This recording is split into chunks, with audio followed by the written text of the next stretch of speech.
கையில் எடுத்து வச்சுருக்கா. ஏன் சிரமப்படுற கூட நான் ஒன்று எடுத்து தரேன்.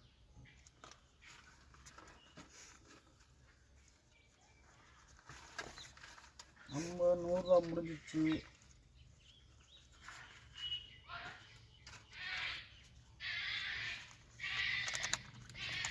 ஐம்பது ரூபா முடிஞ்சு 20 ரூபா அடுத்தது. இந்த 20 நானே அடிக்கிருப்பேன். இவ்வளோ பொறுமையாக தரீங்க. வீட்டுக்கு போகணும், சமைக்கணும், பசங்க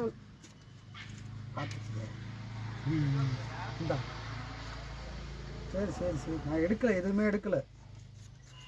நான் எதுவும் எடுக்கலை. இதெல்லாம் என்னது அப்புறம்? இதான் நீ ஹெல்ப் பண்ணுறதா? நானே ஹெல்ப் பண்ணிக்கிறேன். எனக்கு ஒரு 10 ரூபா கொடுமா டீ குடிக்க.